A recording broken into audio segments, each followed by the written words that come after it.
Hey doggy people, and welcome to the Muzzles Off podcast with Supreme Tales. I'm Cassie and this is my co-host Martin. Hi everyone. So did you get a dog with the dream of having this best friend, this companion, go together everywhere, go on long hikes? Or did you see movies and think to yourself, "Do you know what? That looks like a joy, having a Lassie or Clifford the big red dog."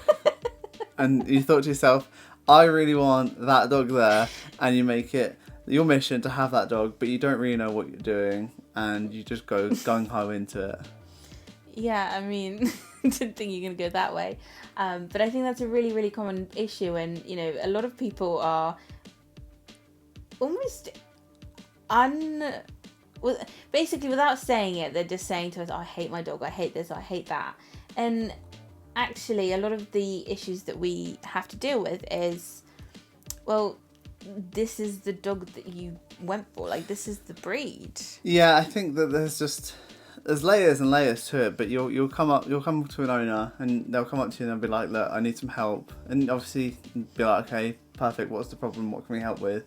And I think you always go and you kind of get to the point where you're like, okay, I know what's going to come here. And they're like, oh, I've got a spaniel, and instantly you know exactly what the problem's going to be. The problem is that it constantly sees bushes and wants to just fly into them, or it's obsessed with birds and they're like, I want this to stop.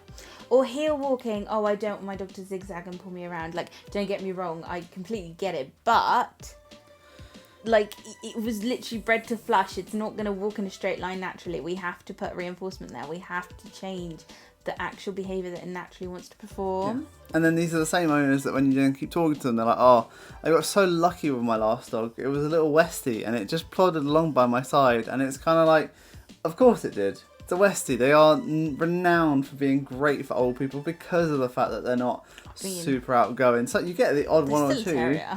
Yeah, you do get certain behaviours that come with it. But at the end of the day, you kind of get those. There are certain breeds or like toy breeds and things like that. There's certain ones that are just, they're almost bred to be easier to have, and then you get this working line spaniel owner that's like, oh, my last dog was so much easier, and you can put all the pieces together. But for them, they just wanted the spaniel, and you ask why, and it's, oh, I wanted to go on hikes, I wanted a dog with a lot of energy, but they always want it on their terms.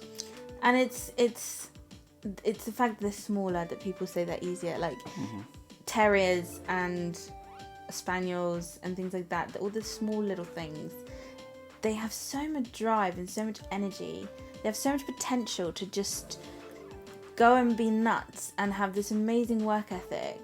And then we just want them to do their 30 minutes and sniff along on their own and not run after prey. And I think it's quite a big problem from like modern living, because like you said, they have all these things that they'll continue to do, but we're so used to the fact you can turn a TV on and then when you're done, you just turn it off and it's done. Or you want to make food, you turn it on, make food, turn it off. But with dogs, the idea is that owners want that same thing. They want the same, okay, I'm going to put in the 30 minutes of devotion towards you, and now I want to go and do something else. And they don't have that turn off switch. And it annoys them because the dog isn't finished. The dog's got more it wants to do. Especially when these owners go for working line and they go, okay, I wanted working line because I wanted something that really had the energy to do it. And it's like, well, those dogs can go and go and go and go, but you only wanted them for an hour a day. And you're frustrated and annoyed about it because you can't turn it off in the same way you can turn off your Xbox. And I think it's a modern problem that a lot of people aren't even aware of, but it is that idea of, I just want it to relax. I just want it to go to sleep. And it's like, you don't give it what it wants, you don't give it what it needs, but you want to be able to turn that off as soon as you're done with it. And I think that that's a big problem today. And I think that's why dogs 20 to 30 years ago weren't seen as this, oh, my dog's so annoying, because of the fact that actually people weren't so used to the idea of being able to turn off and turn on exactly what they want when they want it. It was a lot more old-fashioned at that time, so you also had more time to probably put into your dog, and all those things together probably meant that actually you found a dog more enjoyable because it was an outlet to have something to do. And we didn't make dogs so normal, I think, back then. I mean, when I think of my childhood dog, I think of him as like my best friend. But if I look at it through a trainer's point of view, he was a resource guarder. He would just run off and do his thing and all that stuff. But at the same time, I think it was just different. And now we're almost trying to keep some parts of that. Like, oh, he's just friendly, you know, he's meant to be going out in the park and playing with his friends and stuff. But actually, we don't live in that society anymore, and it's very different. Plus, we're learning so much more about dogs. And I think things like daycare are so much more popular. And as much as, yeah, with some dogs it works great, it can ruin so many dogs. They're not happy. They're not thriving. It's so unnatural for them to be in these big rooms full of just dogs doing their own thing for hours through the day. But I think daycare kind of comes back to the same thing about why we feel like someone just hate their dogs, because actually they don't care about the emotional state the dog goes into when it goes to daycare and when it comes back. Because actually when it comes back, it's knackered, be it through stress or just excessive play or any other things, and then all they want to do is sleep. Do you remember that dog that you had, you were working with, and they basically told you that the dog has to go to daycare? Mm-hmm. And the second you were honest about his temperament and where you see his abilities and his happiness lie, they rehomed. Yeah, and I think it was sad because actually that dog had been with the family for quite a long time. Yeah. But at the same time, there's almost a level of the dog went to a new home. They found it a new home before. It never went to a kennel, but they basically found a new home for it that was on like a piece of farmland. And I think actually for them it was a sense of, honestly, London life wasn't good enough. Like, it wasn't enough for the dog. They wanted daycare because actually at that point, again, the dog was always switched off when it came back because it was tired. But that realisation for them was, okay, well, we can't have the dog. And they moved it somewhere where they could actually meet the needs of the dog more. So it's a double-edged sword. It's sad for the dog because actually they could have just put more work in. Yeah. But at the same time, they admitted, okay, we don't want this dog. And instead of just being like, I have to keep it now and kind of begrudgingly have this dog the whole time. Well, the problem is they kept trying to send it to daycare, and we worked out that it was just never going to happen. The behaviours were escalating and the dog was just really unhappy, and because that was the only way they could have kept the dog, they had to find a new home. The dog was lucky enough for them to do it privately, so they had friends that could take him on, and that was lovely. But we can't just get dogs thinking, okay, well, once it's whatever age that it needs to be, I'm going to send it to daycare and I'll be able to do my job, my life, my whatever, and then it'll be fine, because it's just not going to work. It doesn't work that way, and we can't rely on these things. These are living beings. They need different things and they want different things, and I just think relying on all these tools and services is great if you can, but it's just not suitable for every dog. Not every Labrador is going to be super friendly. No, and we teach these dogs depend on us, but then we also now seem to want to teach them depend on us when it suits.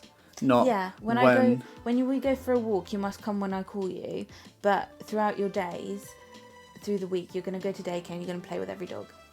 Like, where's the value in us people? It's gone. Yeah. And then I think that kind of stems from the whole idea of, also on top of that, you get so many people, especially recently, it seems you get asked more and more. Like, I meet people out on the street, I meet people here, there and everywhere. Yeah, exactly. And they'll talk to me because they'll find out I'm a trainer, or they'll see the top and they'll be like, Martin's a very friendly guy. So what you'll find is that then they'll go, oh, I'm looking at, if they haven't already, they'll be like, oh, I'm looking at getting a dog. And you're like, oh, brilliant. And you're thinking, okay, cool, this is going to be probably something quite easy or something nice, and they've done, and then instantly it's come up with the most random names of dogs, and you're like, why? Like Chow Chow. I get it, because they'll always say, what about a Chow Chow? They're such stunning dogs, and it's like every single time, all you can think to yourself is, you aren't gonna like that dog because you want that dog for you want it for a social excuse so that you can go out and chat to people. And whilst you're trying to do that, your Chow Chow is most likely going to want to just murder everything around it. And you're not going to give it anything that it needs. And you're not really going to understand it. You're just going to think, wow, it's got a funny name and it looks really cool. I mean, they do look like giant teddy bears. They're very cute dogs. But I think we're not Chow Chow haters at all. It's more when someone gets a Labrador and then gets annoyed that they're stealing the remote to get attention, or they, I don't know, get a golden retriever and they hate that it lies in every puddle. We have breed stereotypes for a reason, and I've met golden retrievers that don't like swimming, but I also know that a lot of golden retrievers love it. And it's one of those things that with Chow Chows, we know that they're not commonly very social, and they have a very different body language to other dogs, so assessing that, we know that they don't communicate that great. So often they're better off having actual friends that they know, with people that have trusted dogs, rather than just being social. So if you send a Chow Chow to a daycare centre, realistically it's not going to thrive, and a dog that would have been placid and maybe a little bit more selective is then going to turn out to be really aggressive, because it's going to have to learn to stand up for itself. And Chow Chows aren't very, I don't want to use the word submissive because it's not the right word, but they're not very like, oh, I'll back down, I'll let you do whatever dogs. So once they feel threatened, or they feel like they have to act in a situation, they're just going to do it. Yeah, and I think then a lot of people go, I don't know why this has happened. And it's kind of like, I've never seen this before. Yeah. Even though the dog's given every single signal. And at the same time, the breed has a history. And I think that goes back to, I mean, even like with XL bullies, I think they have a history, but it's also not, that's more of a stigma. Whereas actually with a Chow Chow, it is more of like almost like a expectation of a Chow Chow is most likely going to be very kind of aloof and want to be on its own and not happy if dogs approach it. Whereas like an XL bully is seen as, it will murder your children. Whereas that's more of a stigma, because it's not. It's unlikely to have that kind of like outcome. And with that, it's again, most people will say, oh, my dog did this, and blame the dog because of the fact that it's easier for them, and they, at that point they don't like the dog. But like, let's say all the child bites, they'll say, oh, my dog bit my child, and they'll act like they hate the dog. But when you actually look at the events, let's say if you can look at it through like third person, the 3-year-old child has been left with an XL bully, which is already kind of like a recipe for disaster, but not for the reasons people think. And then let's say the mum goes out into the kitchen to go get food ready, and in that time the 3-year-olds come over, wrap their arms around the XL bully, ignored every single sign the dog has given of, I don't like this, because we also expect children to understand these things, and they just aren't going to.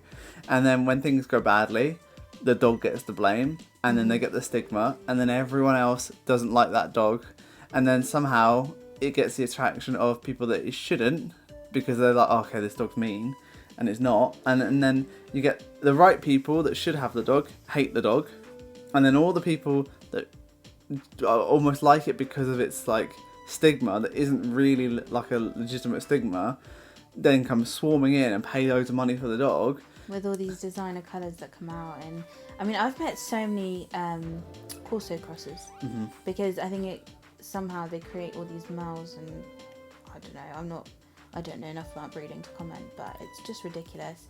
But at the same time, every XL bully I've worked with, and whether that's pure or cross, it has, I say every really lightly, a lot of them have been status dogs. They have very much been all life on the lead, just chill, and they're actually very docile, I find. They like their sleep. They will settle happily if they have the right fulfillment, and with time that turns into distraction. And the other issue I have is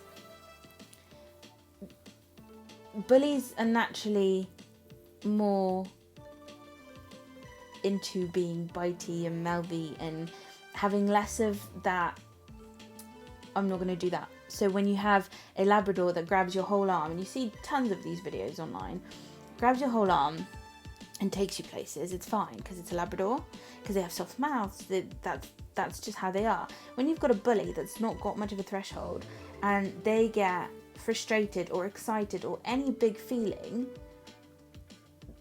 they're literally bred to have that emotion in them to then escalate the behavior, not to even just be aggressive. That's just, they have big feelings, and they don't get taught how to redirect them onto something else, like a toy. I mean, it's so simple. And then you have people that are like, well, I just want him to sit at the door. If he's really friendly and he's really, really excited, and all of a sudden someone comes to the door that they know, they're going to have a lot of emotion. And that's when things go wrong. If it's just, we're not listening to the history and the reason for the dog. We're just letting random reasons drive us. And I think the up and coming breed that a lot of people are starting to really get into, especially the past couple of years, they've really become very popular, are Vizslas, Weimaranas, and those kind of dogs, in a sense, that kind of group, because they seem to always come together in like Weimaranas and Vizslas seem to always kind of almost be like a yin yang kind of thing. You either get one or the other, and every time you speak to the owner, they're like, "Oh, I was thinking between a Vizsla and a Weim, and I went with this one," and then suddenly they become really obsessed with the breed, but they'll still have the same problems, and you'll have like Facebook pages with all these people on there. And they'll like parts of their dogs, but they'll hate certain things, and it's always the same thing. Like at Weimar, like let's say like a Vizsla and a Weimaraner, their quote is Velcro dog, and people love it when they're sitting at the sofa and the dog's sat on them, or they'll love it when the dog's right by their side, but they'll then want to get on with some work, or they'll want to go do something else, or they'll want the children to sit on the lap instead of the dog, and then all of a sudden the thing that they like to tell people about and they're really proud about is the thing they hate the most about the dog, because the Velcro suddenly they want to unstick and the dog doesn't want to, and you haven't taught the dog to go settle on its own, because as a puppy it was adorable. And then you get the, oh, but outside it all goes away. Well, yes, you bought yourself a dog that was bred to have a brain. They're meant to independently think. So if you're sending your dog off lead and you're thinking that the recall that you've done in-house because your dog doesn't want to leave you is enough, then you're going to be in trouble, because that dog is going to find reinforcement everywhere, and you think you're going to be the centre of its world. It's just not going to happen that way. No, not at all. And I think that's, I think you're going all posh. It comes out when you talk about Vizslas and Vimes. All the rich people have them. I will say though, I've not worked with as many Y heads, but the ones that I have are so much more, almost, they're less crazy. They have less of that hyperactivity, and I think that again falls back on the breeding, because people don't go for them as much. No, and I think they're less like pumped out in like the droves, whereas because Weimaranas and Vizslas are becoming like in vogue and everyone wants one, all of a sudden they're like the way they're bred has become very different. And you do get the odd one, like one that I still work with quite frequently. He's nuts, but it's a different kind of nuts, and I think that's the bit that people miss as well, is because they've got a working line Vizsla, and he's like mean. He is the nightmare version of like a pet Vizsla, but in the most loving way possible, because the owners embrace him, and it just makes us love him more, because we don't feel like we're there fighting with everything that his brain is telling him to do. Everything that he feels in his body is embraced, and he has outlets, and that's so amazing, especially with how far he's come. I mean, I was going to say, because I think he's the kind of dog that a lot of owners would go, I hate him. And it'd reach a point, like I remember the first time I met him, I leant down to say hello to him, and he jumped up and he grabbed a whole chunk of my hair, and it came out, and I was like, my goodness. But through working with him and through the consistency of the owners, and through timing things at the right time, so lots of owners hate their dog. Let's say they hate their dog for marking, so they think their go-to is, let's now get it neutered, and straight away, and then they get it done way too early, and suddenly there's all the fallout that comes with that. Whereas, well, yeah, with this Vizsla that we're talking about, he was displaying a lot of behaviours that the owners were suspicious were quite, I'd say they used the word dominant. They were quite, it was quite a, he's doing this and that. And the first thing we said is he's just nervous. He doesn't know what to do and what to expect. And what happened very quickly was he found a lot of resources in things around him, and that included routine. So if he knew what was going to happen next, he felt all these emotions about stress and just whatever was happening, and he would turn into this frantic mess. But it wasn't because he wanted to hurt anybody, he just didn't know what else to do with himself. And again, because he was so driven, he was very frustrated, because they were uncomfortable about working around him because of the jumping, but then that meant that they found it hard to be around him, which meant that they found it hard to train around him, and then the fallout came from there. But I think that they persevered, and actually I think when you go into it with the mindset of they might not be now, but if I embrace and compromise where I can and build what I want where I can in other areas, like they have. He's not a perfect dog. He's their perfect dog. But he's exactly what they've compromised, and they've said, you know what, we accept these parts for who you are. We know that when we go some places, you're going to find it really exciting, and we know in other areas we'll have to make sure that you have a long line on. In other areas we can go free, and we accept that. And they've stopped fighting it and going, this isn't what I want, this isn't what I want, this isn't what I want, and they've gone to, I can appreciate these parts of you, because actually in other areas you give us so much now, because now they can sit there and watch movies with him. They can do other things that they thought was unimaginable. Cuddle on the sofa. And because of the fact that they've worked towards those things, it also feels massively rewarding. And it's because it's exactly what they wanted. So they went from, I would say, borderline hating their dog to now fully loving their dog. So I think it was very much fear on their part, but it goes under what we're talking about basically. But I think that's a really good way of going into the idea of when we have children, and I don't speak from experience, but if I think of potentially one day having a child, I don't think, I'm going to do X, Y, and Z with my kid. I would wait and see what they want, what they strive to show interest in, and embrace who they are, to find out who they are. And I think we often think, well, I've got a Labrador, he's going to love food, he's going to love other dogs, he's going to be really social, and then all of a sudden some things don't go that way. Mm-hmm. And when you go for a field line and you've got a piece of whack treat, and then he sees a squirrel, I mean, he probably still quite likes the treat, whether it's good or bad, but it's not going to pick you without enough relationship there to then have some sort of bond, some sort of communication. And I think that's the really sad part, is we don't get dogs to find out who they are.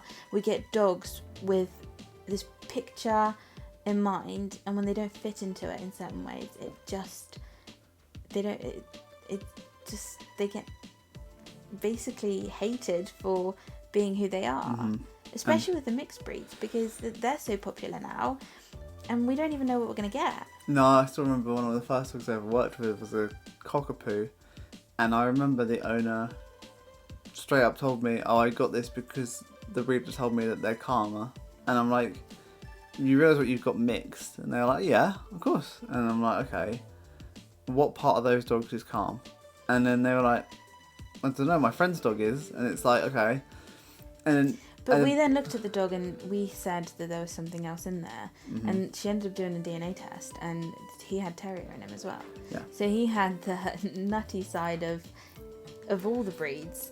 And then you can't say that, I'm expecting this, when you're basically taking all the, I'd say, undesirable pet traits of a dog, if you agree, and you've put it into one dog, and now you're saying, do this, do that. Yeah, and it's almost like when you buy a mix, you're almost with a roulette wheel, and you're just spinning it, and you're picking, and you're getting things, you're not even picking, you're getting things picked for you from both those breeds and putting together, and then at the end you've got this Frankenstein mix, and you're like, and sometimes it works out perfectly. They are incredible. But you cannot guarantee that, and you can't with pure breeds. No. It's enough of a lottery to, assistance dogs, owner trained. We've worked with so many owner trained assistance dogs, and a lot of people will go to the best of the best, we'll do all the testing, we'll do all this, and still have to either search for another dog or come to terms with the fact that they're just not going to be able to do the job. And it's just, when you're adding a mix on top of that, realistically, you're just never going to know until, and you might get really lucky. There's so many dogs that are just, we don't even know what they are, and they're incredible. I often think about, we work with a Newfie Cross Lab, and she is the most incredible dog ever. So it's not that we're against mixed breeds, it's just understanding that actually, I think we love her so much because the owner, he is so unique, I would say, for, like, he is so dedicated and he's such a dog person and he just adores her. So it makes us enjoy working on the issues that he's come across and building that relationship and progressing forward, because you can see the joy and you can see the relationship change, as that's not the case with everybody. And I think it comes down to also being set up in the wrong ways, because if you're told before the puppy's even arrived, your dog will be calm, your dog will be this, your dog will be that, especially from a breeder, because you're Puppies aren't calm. No matter what dog you get, you're not getting a calm puppy. They're going to have mad and if puppy they are moments. calm, then you should probably go to the vets, because there's probably something underlying there. But at the same time, it's the onus on the breeder to say, do you know what? There's spaniel in this. They have a prerequisite to most likely being a guarder. Yeah, why does nobody say, oh yeah, Cocker Spaniel's number one on the resource guarders? Yeah.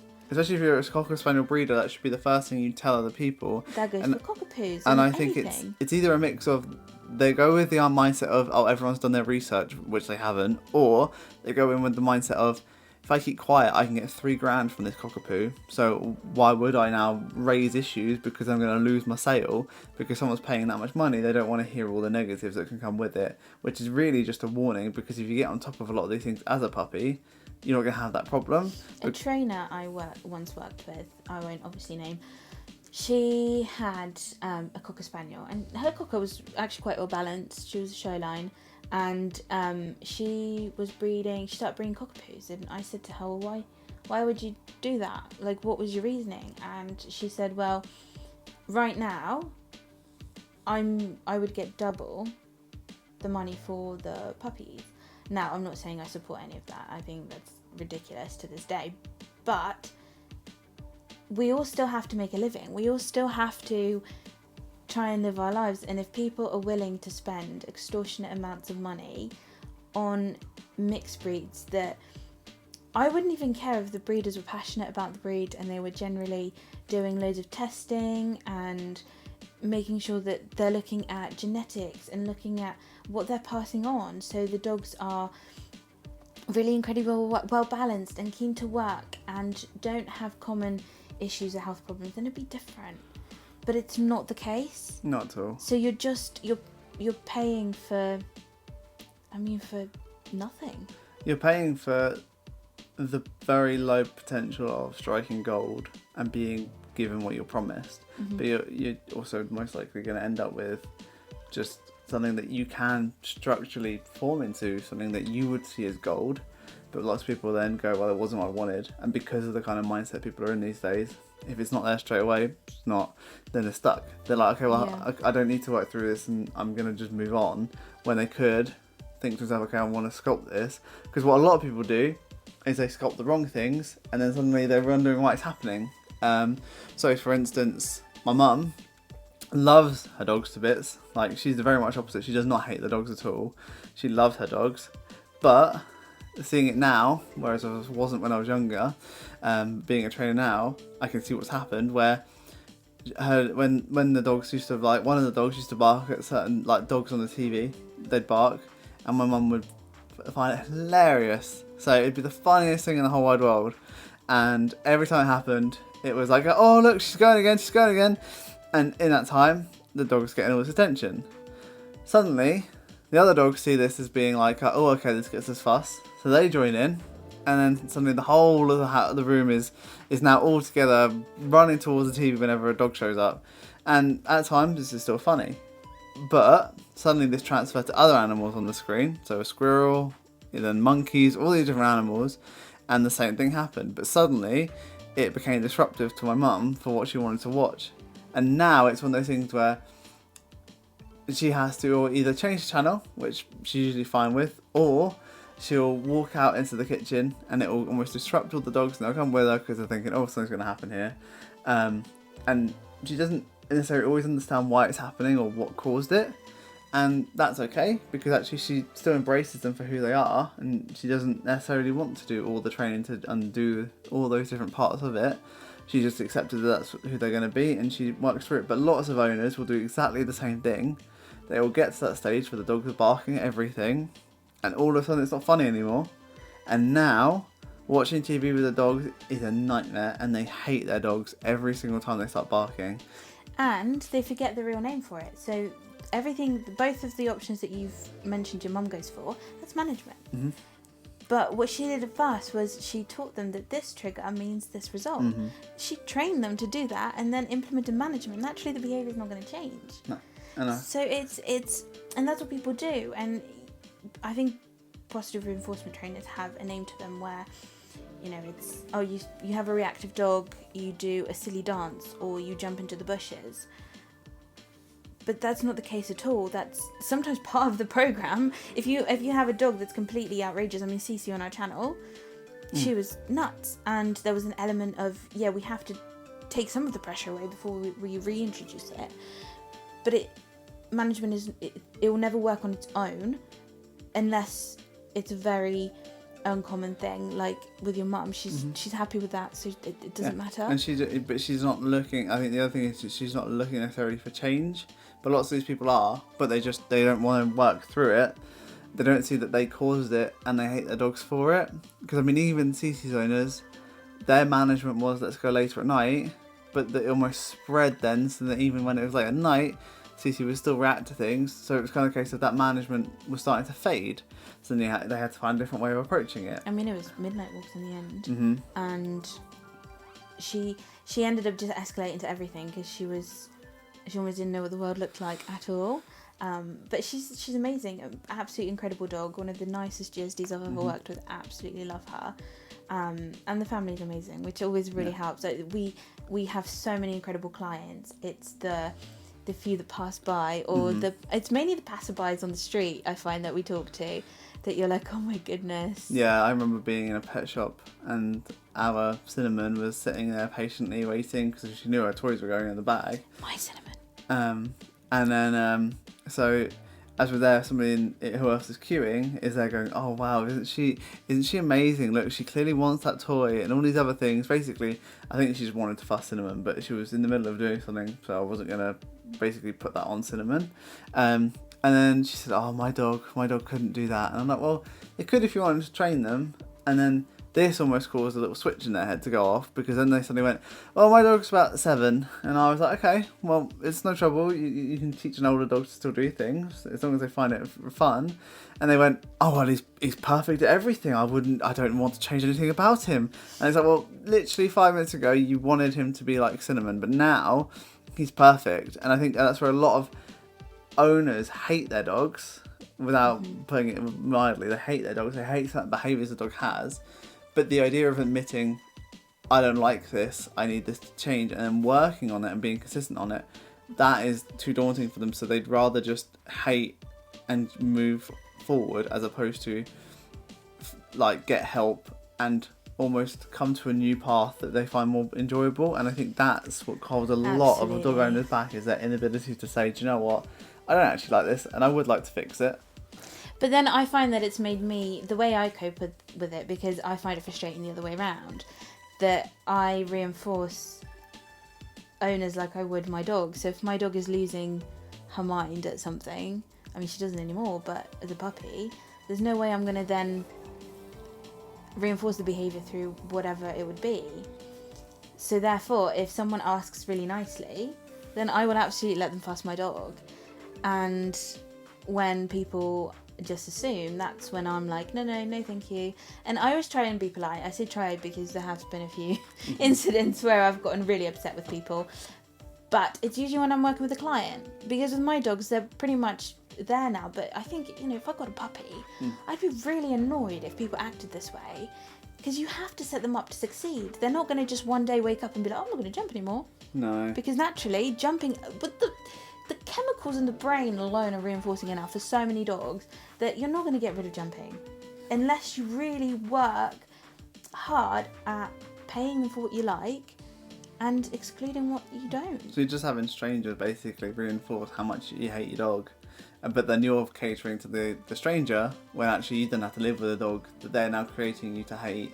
So and it becomes this whole thing. People will literally look funny at you if the dog, let's say they go over to like say hello, and the dog jumps. What do you mean? It's a dog. You don't Especially know when you it. like tap your chest and you're like, oh, hello, and you're always tapping your legs, you're getting really high energy, and you wonder why the dog's matching your energy, and it's like, Especially puppies. mm-hmm. Like I can't imagine a world where I just approach someone and be like, oh, I'm just gonna stroke your dog whilst I talk to you. It's just not gonna happen. No, and I think that a lot of people go, oh, we're doggy people, but it's like, well, All dogs love me. yeah, it's like, Do you know what? Where we live, people carry around gravy bones everywhere. I've never seen it before. Nowhere I've lived or worked has done that. And moving here, for the last year, I've seen way too many people with gravy bones. I mean, ban gravy bones at this point. I mean, there's not much to them, so it's fine. But for some reason, they're very popular. Or bonios. Oh. Or half a bonio goes a long way. It's just like cardboard. Oh, I don't. We're getting off topic. Apologies if you like them. We should probably start to think about how we're gonna end this. But I think let's end it with bonios are not a good treat for your dog or other people's dogs. So let's just stop with the bonios. I think that's a good place to end it. Yeah. You look at me like you disagree. But... I just feel like making enemies with Mr. Bonio. Come at us. See what happens.